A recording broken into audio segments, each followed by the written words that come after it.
Yes. I would have been standing on a table at that point, probably like, ripping napkins. Yes. Like hulking out, like bursting out of clothes. Yeah.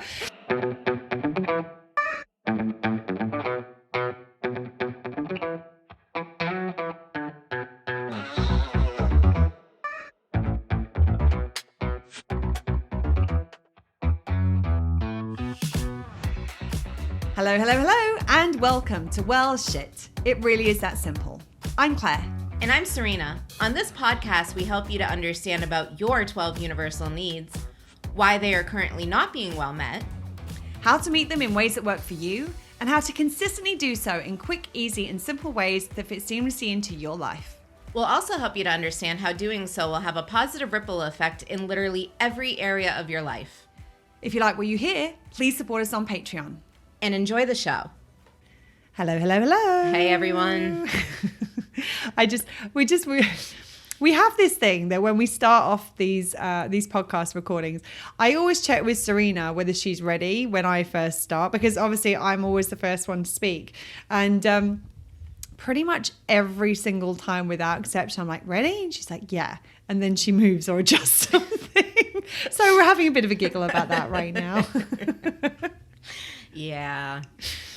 I forget. I forgot I wasn't ready. Yes. Well, I don't think there's an element of that like politeness response of like, yeah, I'm ready. And like, oh, hold on. I didn't actually think about what you asked me and whether I'm actually ready in this moment. Call response. Yeah, exactly. Last time it was, she's like, ready? I'm like, okay. Yeah. Oh my goodness. So funny. I'm glad so funny. too much laughter is not a thing. Right. Oh my goodness. Especially not on a podcast. How are you doing? Better than you by the sounds of it. Some days I'm a rock star. Some days I choke on my own spit. I'm doing okay. I'm kind of in an interesting phase because I'm going on vacation in a couple. 2 weeks today. I actually leave 2 weeks today. It's a nice reminder that it's Friday. It's a nice reminder that it's actually Friday. I might all out of whack with the days this week because we're recording all weird days this week. I've been thinking it's August. Like people are trying to make plans. They're like, oh yeah, on the 6th. And I'm like, well, that's a Tuesday because I have this on a Monday. They're like, what month are you in? Right. And I'm like, yeah, I've been doing the same thing. Because we're both in kind of a prep for vacation mode, but she's closer, so she's like, all discombobulated. Absolutely. But the funny thing is that because I'm going on vacation with my family, which means that I'm going to be hanging out with 3 young kids, which I adore and I cannot wait for. But I think they may wake a little earlier than I'm normally used to. And my body's like, okay, let's get ready for that then. So I'm like waking up at the crack of dawn at the moment. It's like, oh, okay, I guess I'm going to be ready when I get there in a couple of weeks' time. How about you? I'm doing pretty good. We had mini season the last couple of days down here, so went out and caught some lobsters and just good times. It's good to be out on the boat as well. It's nice. It's very interesting during the mini season. What mini season is? We have a little season. It's like a pre-season. It's a pre-season. It's 2 days before the lobster season opens up to everybody. Basically, it's so the locals can get out before all the tourists get down here, but it's become like this thing that all the tourists come for. Right. And boating out here, you kind of have to know what you're doing, and it's very uneasy sometimes. Well, it's very uneasy actually all the time because having done concierge, I know what it takes to rent a boat down here. Not a lot. A license. Mm-hmm. A driver's license.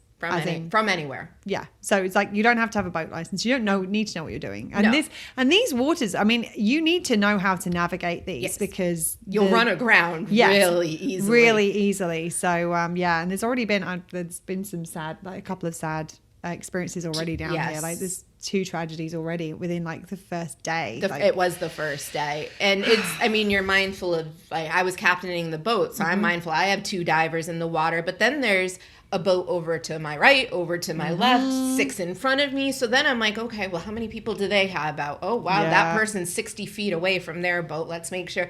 I mean, just the awareness. And then you see boats coming towards you and you're like, oh, protect my people. Who are the other people? Right. It's a lot. It's a lot of fun, but it's a lot of work it's well. a lot of work. Yeah. Like, it's an intense thing. You have your people in your water, and I often do the captaining when it comes to that because my husband is a much better diver than I am. So it was a fun experience, but it takes a bit to be like, okay, like I'm not in a boat. So, no boats today. You're all good. Like, I don't have to look around. My head's captain the ship right now. My head doesn't have to be on a swivel. So today we are diving into the second episode. Oh, no pun intended. Literally no pun intended. Yeah. We are diving into our second episode in our guilt and shame mini-series. And today we're talking about the fact that's not guilt, it's shame in disguise. Because we talked about in the last episode the difference between guilt and shame. We'll do a quick review of that just so that you are aware exactly what we're talking about. But so often things will be labeled as guilt, but actually we tend to internalize them as shame for various reasons. And we'll kind of get into that. So let's start off but focusing on like what is the difference between guilt and shame. We talked about it last time, and we'll just do a quick review of it now. So guilt is I have done something wrong. Shame is there is something wrong with me. So guilt is this, I've done something, it's affected somebody or something else, and that is my humanity kicks in and be like, oh, that's not how I want to behave. That's not the human being I want to be. What can I do about that? How can I make it right? How can I learn and grow and improve in the future? That the guilt serves its purpose in that process. So we process how we feel about it. We actually make amends and we move it and we make it right going forward, or as right as we can going forward. At that point, the guilt dissipates. Shame is the other kind of route that people sometimes go.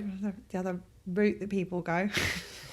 Potato. And I'm like, I've got it's like dual lingual, but in the same language in my head. So I'm like, which one am I using? It's I was like, well, what would that be? Because we have like Spanglish or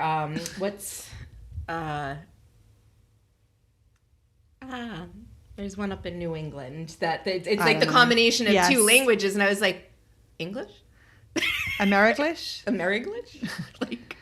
Sorry, that's where my mind. Anglican, like I kind of like Anglican. Whatever it is, it's confusing. I'm just going to be honest. So yeah, that's the kind of if we end up going down the shame route, that what ends up happening is that we take that I've done a bad thing and we internalize it as I am therefore a bad person, and that becomes that kind of. We end up in this kind of downward spiral of like, oh, I'm this terrible person. How could I do this? We end up in that negative self-talk spiral, which then tends to lead to this kind of self-harming behaviors. Obviously, most people think of self-harm as being this kind of physical thing, but actually self-harm can also look like emotional self-harm, where it's like we compromise our needs, we don't meet our needs, we pull back from community, we might engage with addictive behaviors and tendencies, those sorts of things as a way of trying to cope with the shame that we are experiencing and the way that we are feeling. And that ends up then tending to create more shame, which then creates more need for the coping and on and on and on and on and on. So that's when we're talking about the difference between guilt and shame. That's what we're talking about. Now, the challenge really comes. So for a start, people get really confused about guilt and shame all the time. Like they use the words interchangeably. I did. Yeah. And it's like, oh, well, like I should like, oh God, you should feel so ashamed about that. And it's like, well, this is a guilt thing actually. And it's like, oh, I feel really guilty. And it's like, people don't necessarily understand the distinction between the two. However, there's another layer on top of that, which is when something gets labeled as guilt, but actually we internalize it as shame. And normally the reason we internalize it as shame is because the thing that we are being told we should feel guilty about is something we cannot change. It's something we cannot do something about. It's a function of who we are as a human being. And if we're being told we shouldn't do this thing, we should feel bad for this thing, i.e. that we should feel guilty about it, but it's actually something that we cannot do anything about. There is something in us that is creating this experience in whatever that looks like. then it gets internal. Well, there must be something wrong with me then if I'm engaging with this thing in this way. So let's give a few examples of this. So one of the examples that's probably one of the most common examples is where we are being told that we should feel guilty about our emotional reaction to something or our emotional feelings about something, where it's like, oh my God, you should feel so guilty. You've made your mother sad with because you were sad about something. And it's like a lot of the times that we're being told that we should feel guilty because how we feel has affected how somebody else feels. Now, the truth of that often is that's not actually the case. Their emotional experience and expression need is their thing and their responsibility. Our emotional experience and expression need is our responsibility. Normally, that happens because the person who is blaming us for their emotional experience, expression, but whatever they're feeling, is actually making us responsible for their needs at that point, which is not, as long as we are adults and we are capable and able of meeting our own needs, that is not our responsibility. So that's the first thing with that. The second thing with that is that if we are being told that how we are feeling is something that we should feel guilty about, but how we are feeling is our natural human processing of the experience that we've had. The emotional consequences, how we are processing the thing that's happened to us. So say, for example, you go through a breakup. You naturally are going to feel sad. If somebody then tells you should feel guilty for being sad because that makes somebody else feel sad, then because there's nothing we can do about that, because we can't change how we feel, because what we are feeling is the natural human consequence of the experience that we are going through, what we do is we go, well, there must be something wrong with me then, because I am feeling this and I can't change the fact that I'm feeling this. Therefore, there's something wrong with me. And that's where we end up with this thing that gets labeled as guilt putting on us. But actually, we internalize it as shame. There must be something wrong with me because I can't help but feel this way, which is absolutely, of course, you can't help but feel that way because that's the natural human response to what is going on in that situation. So that's one of the examples of it. I want to jump in on that one. Please do. You had mentioned that's how, we take it on as shame. Mm-hmm. But that's also how the other person, if they're trying to make you feel guilty, mm-hmm. they're the ones putting that shame on you as well. So right. it's also being aware of where we're showing up as the other person in the situation, mm-hmm. making sure that we're not putting shame on somebody else. Inadvertently and unintentionally. Remember, impact over intention. Go back to episode 41 if you haven't seen that. But what we're talking about here is we just want, even though you may not intend to do that, how we are relating to other people sometimes can end up compromising their needs because we end up putting this shame thing. And if you think about it, let's look at the guilt and shame from a needs perspective. And I can't believe we actually didn't do this in the last episode because we went off on a couple of different we did. We went on a couple of our track. The train was way down the track at one point. Choo choo, off we go. Adventure awaits. Yeah, absolutely. So let's look at guilt and shame from a needs point of view. Guilt is normally something where that when we've done something wrong, what ends up happening is it impacts our emotional experience and expression. It doesn't actually impact it. It triggers our emotional expression need, because it's we're feeling guilt, but that's actually how we're meant to be feeling. We're meant to be processing it, and how we meet that need is to process it. It will also trigger sometimes our value need of that's not who I want to be in the world, and that relating to it from a guilt perspective allows us to stay in alignment with our value. It allows us to stay in alignment with our humanity, so we get to stay consistent with that in how we then rectify it. And that then can support our security need in terms of our relationships, our love need when it comes to other people. There's a whole bunch of different needs that kind of come in. But guilt, when we act on it, when we notice it, we acknowledge it, we act on it, and we actually improve the situation from it, actually can support our needs. It can be this, guilt is normally that feeling that we have in the emotional experience expression. That's your flag. Hold on. You need to relate to this in the right way so that you support your needs and so that you take care of them. Shame is something different. Shame is actually, as I said, because there is something wrong with me, that will negatively impact your value need. It's because it's saying that there is something wrong with me. So by definition, we will feel less valuable as a result. Because of the way that shame operates, Shame is not something that will get cleared through feeling it and processing it. Shame is normally something that will deepen the more that we go into it. So the more it impacts our value need, the more it will impact our emotional experience and expression need, because this is not something we can't process it away, because the more we feel it, the deeper we drop into it, and the more of that feeling that comes to the surface. It also could affect our personal power need, because if this shame is something that's been put on us by somebody else, and it's like something we are unconsciously acting from without being in conscious choice about it, it could affect our personal power need. There's a whole bunch of need, and because of how what a lot of the time what ends up happening, I've seen this so often with clients and people I work with, is that when somebody takes something that they've done wrong and they go on the shame spiral with it, what ends up happening is it actually negatively impacts their relationships. So say if it was me and Serena, and I had this, I'd done something that had negatively impacted Serena. If I am in the situation with Serena and I've done this thing, and maybe she's brought to my attention the fact that I've done that thing, and what I do is I go, oh my goodness, I'm so sorry. You're absolutely right. That's exactly what I did. Here's what I'm going to do about it. Here's I'm going to make amends. What will happen in that by jumping on the guilt track is it brings the relationship closer together. It strengthens the bond. It strengthens the trust. It strengthens the connection between the two of us. If we go down the shame spiral, what we tend to do is we go, oh my goodness, I've done this to Serena. Oh my goodness, I feel so bad about it. And then the shame spiral actually internalizes us to ourselves. What it will do is it will create distance. And the reality is that if Serena is the person that I have harmed in the situation, and I'm like, oh my God, I'm such a terrible person. How could I have done that? I'm focusing on me. Now, I'm not focusing on me in a good way, and it's not constructive in any way, shape or form. But here is somebody I have harmed with what I've done. And what I'm actually doing is I'm putting on her the labor of dealing with me, going through my shame spiral about it. So I actually put more harm on her. I actually create more impact for her. It's interesting because it does distance you from people. But the shame spiral actually ends up as almost like an energetic vacuum, where it's like you can have the distance, but then there's something still, like it's going down so fast. It's almost like sucking you into it, and you have to like completely separate from it, which creates more distance. Right. And the thing about it is that, as I said, like she ends up dealing with the labor of dealing with the emotional labor of having to deal with me in a shame spiral.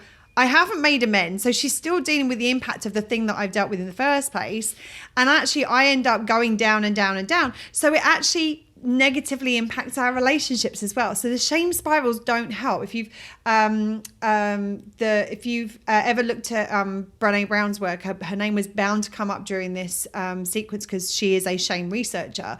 If you go and watch her TED Talks, read her books, I recommend her work. Although it is worth being mindful of it from a social justice and equity lens, that there is some of her work is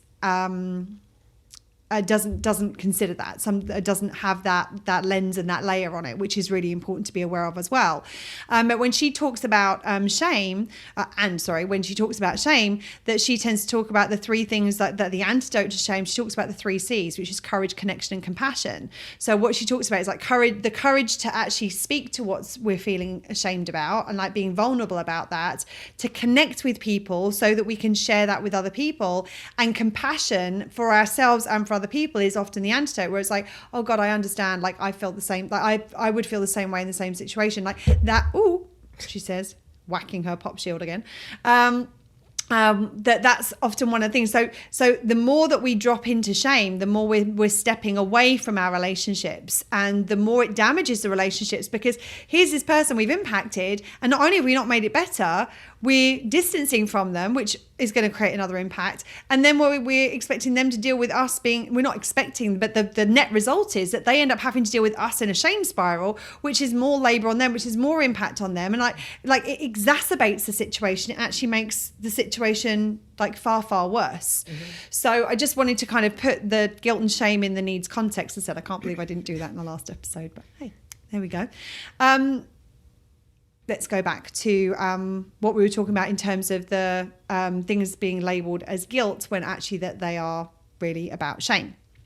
So another example of this is where, for example, I've had people share with me that there are things about themselves that they feel guilty about because they're afraid of the impact that thing about themselves will have on their family. So I've had some people, I've heard people share this about, for example, being gay, about like if they've come from a conservative family, like what will be the impact to my parents, what will be the impact to my family of this. And a lot of the time people speak to the fact that they feel guilty about that. Well, the challenge is, again, that's not something that you can do something about. It is something that is fundamental to who you are. It is part of you as a human being. And because it's not something you can do something about, while we might use the label of guilt on the surface, actually what we feel is shame, which is that there is something wrong with me because I can't do anything about this thing that I want to do something about because it's affecting these other people. Now, again, in that situation, this is about taking over responsibility for somebody else's needs, as opposed to recognizing where you have responsibility and for your needs and they have responsibility for their needs. And yes, we have to be mindful, but actually being accepting and embracing of everything that we are, that is not something that is unreasonable to expect from the people who love and care about us. And so that is not something that there is no need for any guilt or shame about who we are in that situation. But because of the dynamics often with other people, it's like, oh, well, I feel guilty about this. And actually, like, we need to be mindful. Is that something we can do something about? If not, then we're internalizing that as shame.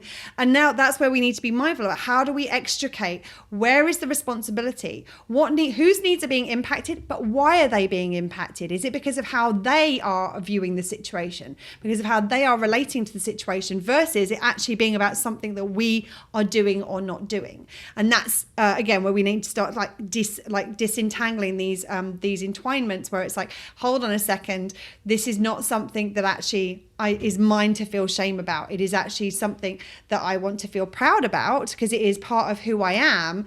And actually we need to figure out how do I untangle this idea that in some way I'm responsibility for how somebody else internalizes that information. And another example that a lot of the time will show up is where people feel guilt, especially, I know this is coming from somebody who had a pretty religious upbringing to begin with. I've had these conversations with other people. While I don't identify that way now, there was a point in time where that was very big in my life. And a lot of people will share that they feel guilt about sex, feel guilt about having sexual desire, feel guilt about having engaging in sexual activity because they're told it's something they should feel guilty about. Well, again, let's look at this objectively.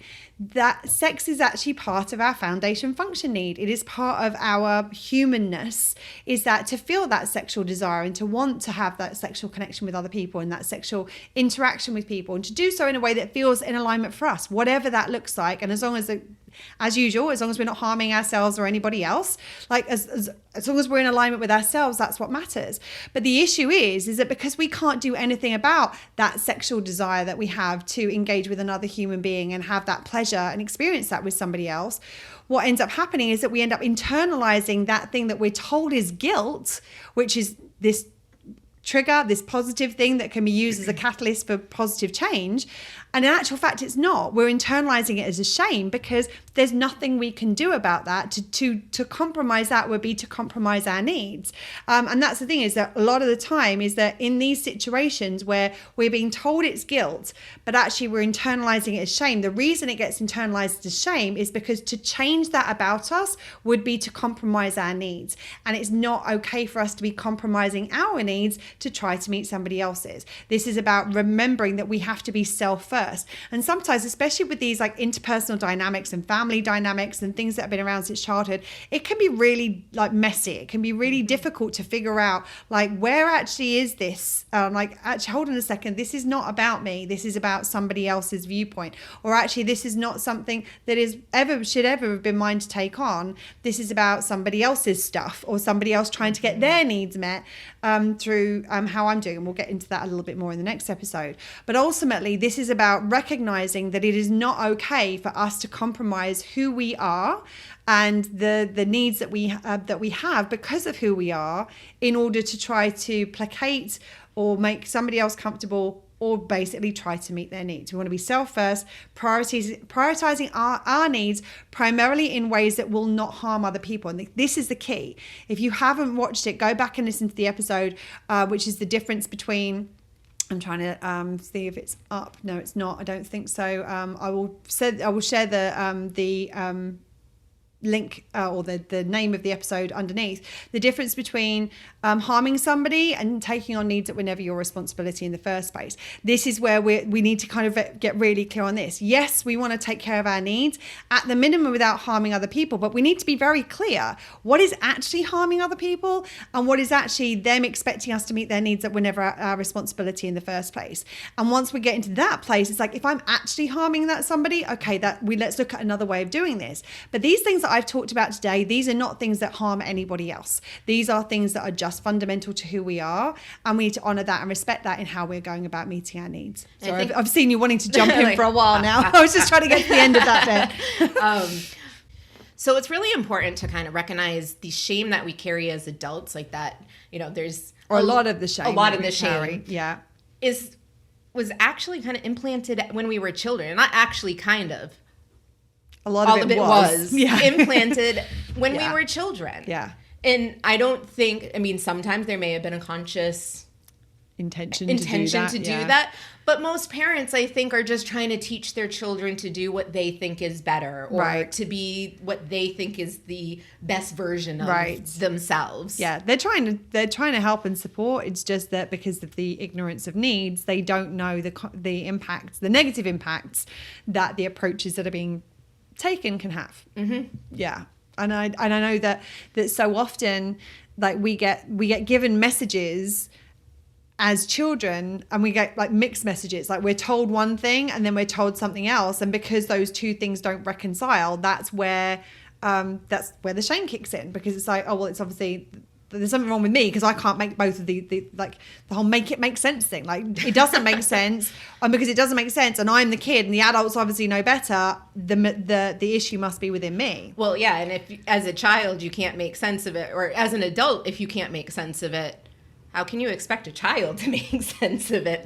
Well, and the thing about it is normally if you can't make sense of it as an adult, it's because it was never about you. It was about somebody else's needs. There was something else going on that was kind of beyond what you were seeing and the things that you were being told at the time. Mm-hmm. I know that you had some experiences with this in your childhood around like food and eating, right? Yes. I've talked before about my struggles with weight, and I was a large child. Like, there's no way around. I wasn't chunky or chubby. Like, I was a big girl. Mm-hmm. And I remember in childhood, like, I think a lot of people have experienced the clean your plate club, where it's you have to clean your plate, you have to eat all your food, and these adults are serving you the food, so you get into the practice of clearing your plate. Mm-hmm. And as a child growing up and then growing sideways, I guess, growing in every dimension, because that was what your experience was. Yes. I was usually served more adulty portions, mm-hmm. and then it got to a point where you're eating too much, and it's like, and that's the thing, is that, like, I remember when we were talking about this, like, how you framed it was like you were made to feel guilty for eating too much, but in actual fact, that will probably have been internalized as shame, because actually you were doing what you had been told to do, which is like, here's the food, you have to clean your plate. And because there's no ability for you to do something differently within the confines of the kind of rules of the game, if you like, that they're providing you with, not that it's a game, but like they're saying, here's the food, you have to eat it. But then when you're eating it, that you should feel guilty for eating too much. Like, there's like, it's like there's a short circuit that happens. Like, I don't understand how to do that. And so how that gets internalized is shame. It's like, there's something wrong with me because I can't figure out the way of doing this. I can't figure out how to get onto the guilt track. I can't figure out what is the thing I've done that I can do differently that is actually within my power to do differently, because this is how you're telling me to do it, and then you're telling me I should feel guilty about it. That label of guilt is normally actually internalized as shame, because it's not a guilt thing. It is something where it's like you're being told that there is something wrong with you because you don't know how to figure out how to do this differently, when they're the ones who are setting it up that way in the first place. It definitely led to, moving off of that guilt track. Because when you're younger, you're lucky you're aware of trains, never mind the fact there are different tracks that you can be on. So you carry that one incident, and then this incident, and that incident, and all these incidents eventually compound together, and they start to kind of form who you are. They form bad habits. They form the coping mechanisms. They form you getting your needs met in the ways that you're able to. And not that this was the single incident that led to years and years of weight struggles and eating disorders and all of those things, but it was definitely a part of it. Because as a child, I was carrying this shame as a teenager, as a young adult, and I've just recently gotten to the point where I can look and be like, okay, these are the things I can do, and this, letting go of that shame of the past, because I'm like, wait a minute, and how that shame got internalized was the self-harm. The eating addiction is a form of self-harm, but it's also an attempt to try to control the situation because you don't see any other way of doing it. And it took away a lot of my personal power because I didn't feel I had control. So what's one way I can control it?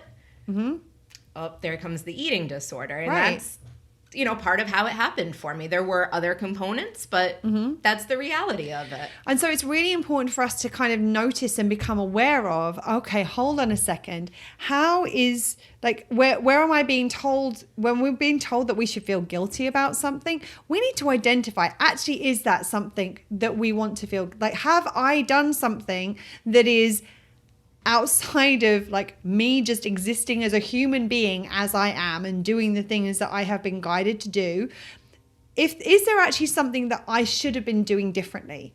Is there something that from a self-first point of view where I can do something without harming myself and without harming my needs and without harming anybody else or their needs? Is there something from a self-first standpoint that I could be doing differently, and that I believe to be in alignment with my integrity, with my values, with my humanity, that I should do differently in order to drop in alignment with that?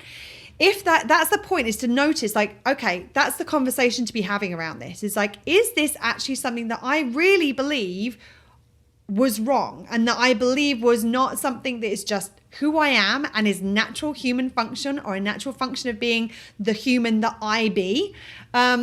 If there is, that's the point at which you can go, okay, yes, that is guilt, and here's what I'm going to do about that. Here's how I'm going to move down that track.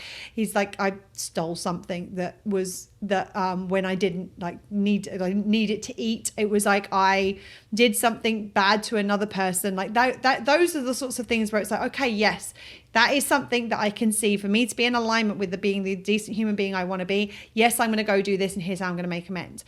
If it does not fit into these things, this is where we need to start to really take care of our needs around this and recognize, where is my value need in this? Where is me taking care of my self-love need, which is about prioritizing me and not allowing somebody to make something that is fundamental to who I am as a human being wrong because of how they see the world. That's not about me. That is about their stuff. That is about their process.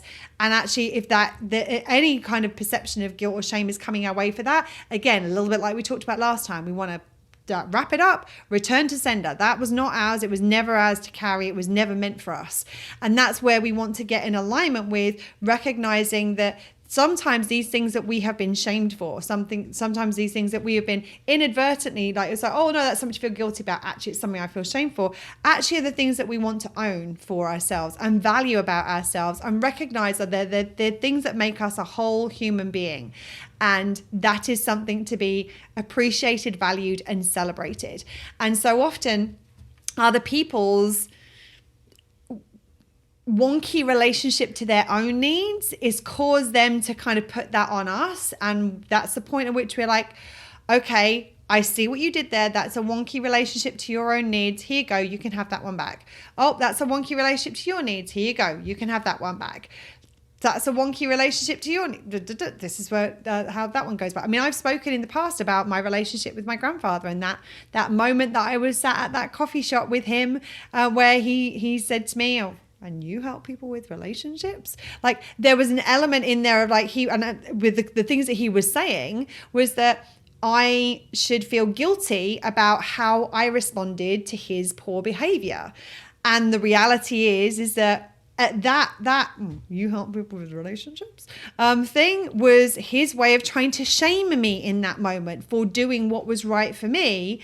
And that was the point at which I was able to say, actually, I'm going to do this in a constructive way so that I don't have to deal with any more of this crap.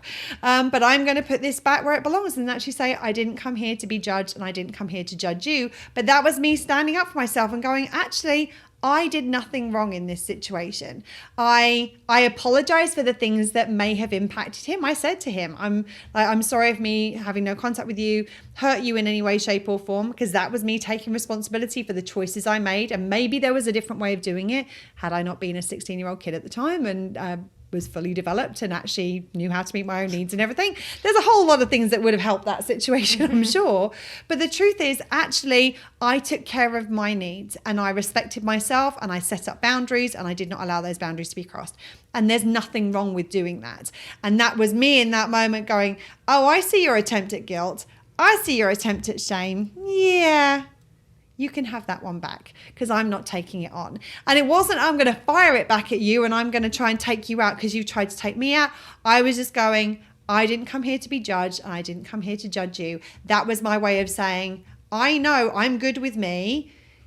That stuff is a poor attempt, piss poor attempt for you to try to get your needs met in this moment. I'm not taking that on. Here, you can have that one back. I'm really proud of 16-year-old you at that point because 16-year-old me would have been like, oh, believe me, internally. She was internally. I went and did some work, as I said in there, like I've shared in previous episodes. Oh, she and I went and did some work together later. But yes, I would have been standing on a table at that point, probably like ripping napkins, like hulking out, like bursting out of clothes. Yeah.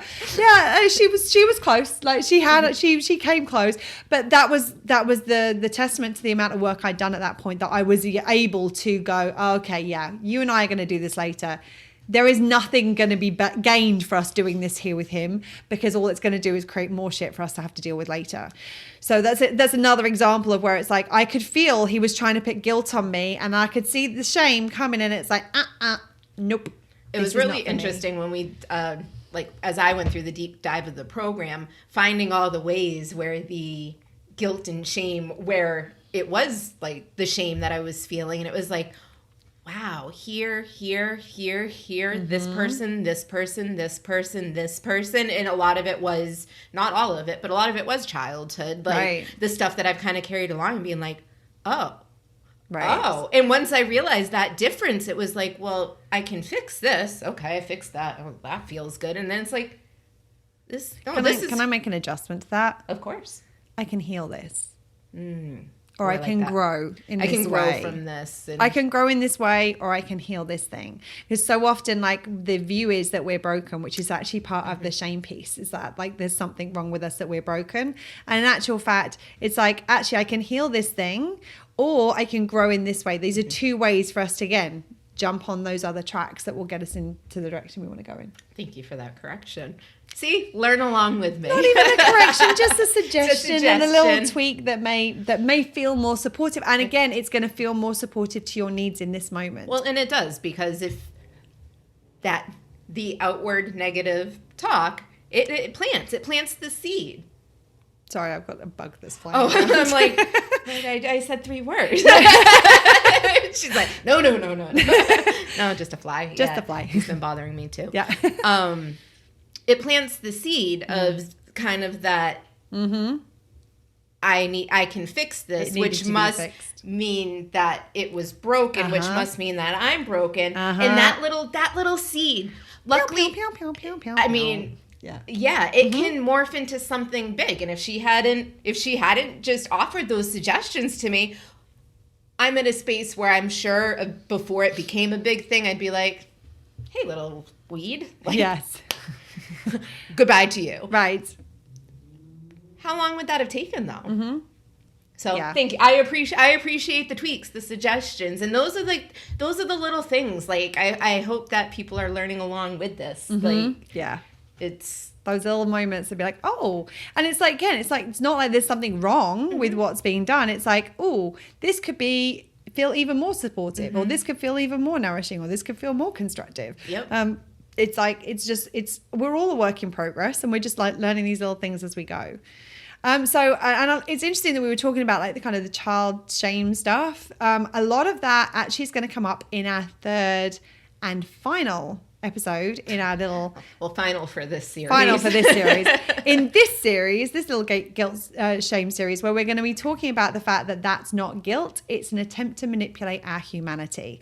And that is a very, very common thing that happens with children, in relationships, all the different places. So be sure to come back and join us for that one, because it's probably one of the most powerful episodes in this series. And this is a powerful series. So thank you for being with us today. Anything you want to add? I'm good. Remember to stay safe and continue to meet our needs. Continue meeting our needs? No. We'll continue meeting our needs. You continue meeting your needs between now and next time. In the meantime, we're sending you lots of love. Bye-bye. Bye, friends. That's it for today. If you like what you heard, please subscribe, rate, and give us a written review, as it will help more people find us. And remember, if someone tries to give you shame, even if it's disguised as guilt, it's always a good idea to return that to sender.